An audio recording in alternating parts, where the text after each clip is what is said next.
I can hear a combine running. You know what that means? It means I'm going to go investigate. Yep, with the drone. Now I know the person that is running that combine, or at least I'm pretty sure I know who the person is that's running that combine. So what I'm going to do is I'm going to get my handy dandy unique drone out here, and I'm going to go fly over there, and I'm going to see what the heck is going on. Hopefully. Oh yeah. Now I flew today. I didn't take any footage, but I flew today, and I'm able to go an extraordinarily long distance. And you know, when you're able to go really long distances, you can see a lot of stuff. I'm going to go bug my friend with this drone, and he's probably going to be wondering where in the hell I am at. But that's okay, because sometimes I wonder where I'm at. Let's hope I got all the, yep, I got all the ones I need. And what I'll do is I'll go torment him with this. He's running John Deere. He's running a John Deere. And yeah. Okay, so hold on. I'm going to climb to the top of the grain tower, the grain bin up there, and I'll set you up there as I go to fly over and get him. So it should be pretty cool. Okay, so I'm going to zoom in. He is running way over there. You should be able to see some dust. And I got the drone down there on the ground, and I'm just going to go ahead and launch it. And I bet you $5, a whole $5, that he calls when I get over there. Now, okay.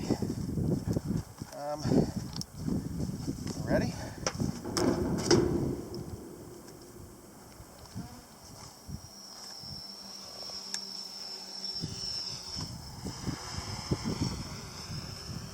Alright, I'm off.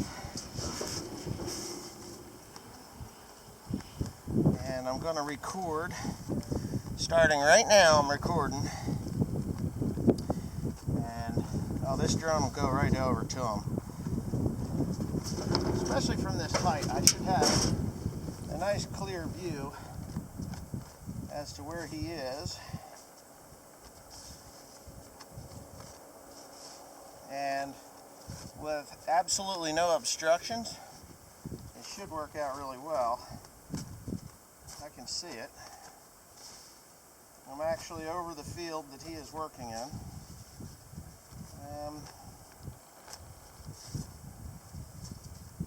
Let's see where he's at. I am 104 feet. I'm 2,000 feet away. I'll zoom in on his truck. Let's see if he's got anybody there. I'll come down.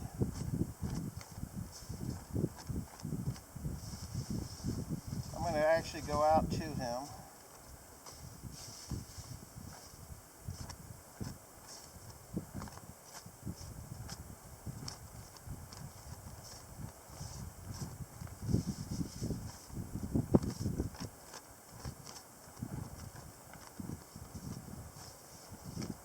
Drop it down.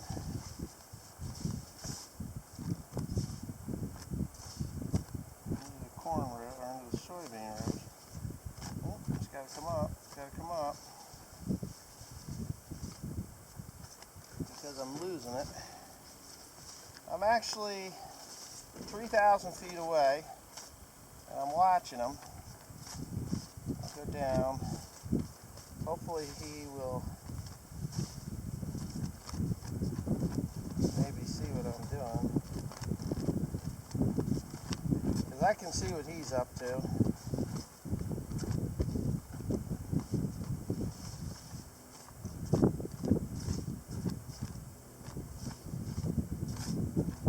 gonna move it a little closer to me so that he doesn't have to, so that I don't lose my drone. I'm gonna go down to the other side of the field. I'll move about 1,000 feet closer to me. I got him. Where the hell is he at? He turned around and went back now. He's gone through some really crappy stuff.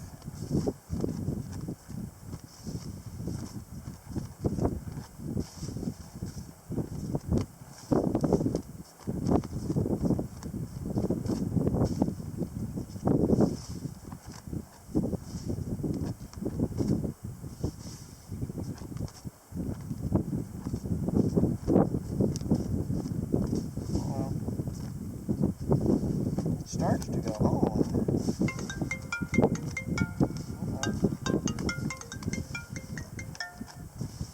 Hello?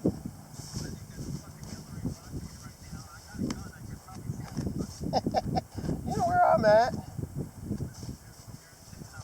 I'm on top of the white grain silo at home. No? I'm filming there.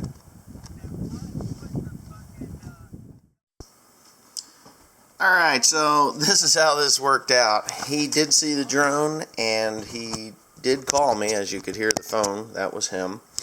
And we're just conversing about, politics and things that, not all my subscribers, but a lot of my Democratic subscribers just don't like to hear, so I'm not even going to talk about it. But you can see the farm over in the upper right-hand corner of your screen. That's where I'm flying from. Like I said earlier in the video, it is 3,000 feet away. Now, to explain these soybeans, I'm sure there's a lot of guys out and that are watching this video and saying, "Wow, those soybeans are pretty shitty." Well, they're actually not doing too bad for what they are. These beans are, I think, a 4-3 or a 4-2, group 4-2. And they were double crop. These beans went in after wheat harvest. So he's very pleased with his approximately 30 bushel yield.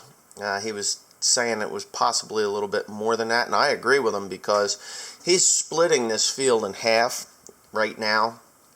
And you'll see in a little bit how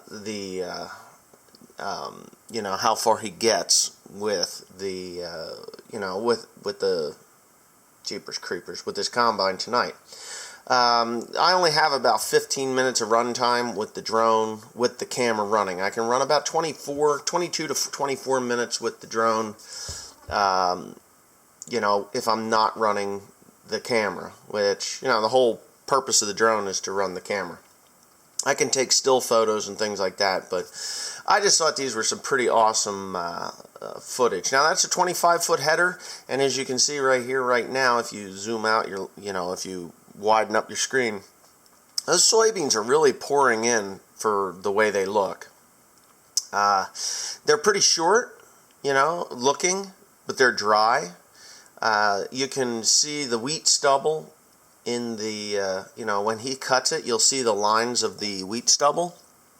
And there's still about 3 to 4 inches or 5 inches of, 3 to 4 inches of wheat stubble that is going through the combine. And he told me this. So I just think this drone is pretty damned awesome. He's doing very well with his yield this year. Even though he had some severe deer damage in other areas, for some reason, this piece of property that is, just so happens to be right next to our piece of property here, we border, our farm borders this farm. And for some reason, I guess, the deer just aren't here like they used to be. And there's a couple of reasons for that. This property is being logged off. At least not this property, but the property that is adjacent to it. So deer don't like dealing with loggers and trees falling around their heads. They just don't like that. So, I'm filming a long time. I've, as far as this drone is concerned, I've shortened some of the clips up so that you're not bored with me just flying around looking at nothing. You can see that these areas, there's bald spots and bald areas. There's actually there's quite a few bald areas. Well, that's what happens when you plant soybeans into dry ground, and there's no irrigation here. Nobody does it. There's just not enough water in the ground to do it. But yeah, dry areas, and they just never germinated properly, or there was chunks of straw there when he planted those soybeans. There's a lot of tram lines out across the field because, now I've moved into nighttime or late evening. He is just finishing up this field. Now, this is a 9600 John Deere combine. I believe it's a 92 model. This is either the 92 model or the 89 model. He has two. And that bin holds 240 bushels. So I just filmed him, and he's doing his thing here on the, as the night goes on. Hold on a second here. Let me I had to add a piece or a clip that I had forgotten already. But yeah, this drone does have night mode. This is not in night mode. But you can see that bin is getting pretty well filled. He does work until the buzzer goes off, and he's pretty close to that right now. So this is a 10-acre field that he is in, and it is full when he gets done with this little sliver. The buzzer goes off, and he is ready to dump, and you'll see that in the footage. Hopefully I'm recording right. Yeah, everything's going right. And I just love the view of the combine at night with the chaff coming out the back, and or all the trash coming out the back of the combine. John Deere always had a good straw chopper. My New Holland, I was never really happy with the way that straw chopper worked in the TR70. It didn't really chop it, it just kind of chucked it off to the side. But John Deere really, those things must have some serious velocity to them to chew it up as well as it does and to spit it out like that. And for the height of the beans and the amount of stuff that's coming out the back, like I said earlier, there's a lot of straw stubble in there, or wheat straw stubble. So if you've never double cropped with wheat straw, and I have, and pretty successfully also, it's like a I don't know, me and Frank here have discussed this a few times, and it's a 1 in 3 year shot. If the wheat comes off early enough and you put soybeans in, you can, generally get 15 to 20 bushels to the acre. And with today's prices, hey, it's worth it. The, seed isn't cheap, but 20 bushels to the acre is pretty good. Now, he's pulling 30 bushels to the acre. He has a secret, which I'm not going to disclose right now, on on how to get double crop beans to really produce. And it's a great program, and it does deter the deer a little bit. He also uses fish on his soybeans like I did. That's another fertilizer program. It's kind of like a GMO fertilizer program. But yeah, or non-GMO fertilizer program. I say GMO, what am I talking about? Non-GMO fertilizer program. The key to double cropping soybeans is to take some of the money you made on the wheat and the wheat straw and dump a shit ton of fertilizer down on it. Potash is key, but if you put a nice, triple 19 down on those beans, as you can see, his auger is extended now, but if you put a triple 19 down on them soybeans, you should be able to outgrow the deer if you get rain. Now, I'm amazed that he was able to pull this type of crop off of the second cutting because of the weather we've had, or the lack of weather that we've had. It has been so incredibly dry this year. I don't even know what to say about it. It's been terribly dry. But he's doing well, doing very well. I guess this is the year I should have grew soybeans, but I'm happy with doing hay. I wish I could have done beans and corn because I miss it terribly. And when I say I miss it terribly, I'm not kidding. This is the time of year that you get in the combine and you go. And I love growing grain. I really do, and I miss it something fierce. But it's, you know, either the love of doing grain or the hate for going broke. I mean, the last couple of years that I grew grain was very tough years, personal reasons, and I'm glad that I did, you know, that I gave it up 2 years ago. One being my sister, and, you know, that's just was really tough. So planting times were not as ideal as I would have liked them to be. The year before that was just, I don't even remember what the hell the deal was. But yeah, planting times weren't ideal. Now I had decent corn yields. I did have a variety of corn that I would never plant again. Those channel seed was a Monsanto garbage dump is what that was. They sold a bunch of seed for, it was garbage. I can't help it. But yeah. Now we're going to shut the camera off here and flip around. You can see the bin emptying out, and that's another thing. These 9600s do empty out pretty quick for their age. I mean, really, they do. So my battery is gonna die here pretty soon, and I have to head for home. But I hope you enjoy the views. Now, the funny thing about heading home here is that it takes a shit ton of time to go. And see, now I'm leaving. The horizon is still well lit. Now, on the screen to the drone, there is a beautiful little thing called a home arrow. Now, if I had to, I just hit the home button, and that thing will head for home. Now, it doesn't go home as fast as you can when you're flying it regular. It goes about half speed, which is 10 miles per hour. So you just kind of got to, you know, take it as far as you can with the, you know, by your controls, or you just hit the home button and wait for it.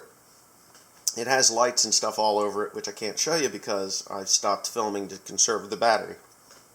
A 4K camera actually does take quite a bit of power to make it go. So anyway, I guess this is the end of the video. I hope you've enjoyed it. It turned out pretty good. I didn't expect to make another drone video this soon, but anyways, I want to say thank you for watching, and all the wonderful comments, and even some of the negative comments. You know, those people just got to do something else with their lives. They really do. But anyways, thanks again. Thanks for watching. Thanks for commenting. Please comment, thumbs up, and subscribe. Help me get to that silver play button, which is 100,000 subscribers. The thumbs up helps me in YouTube rankings. So thanks again.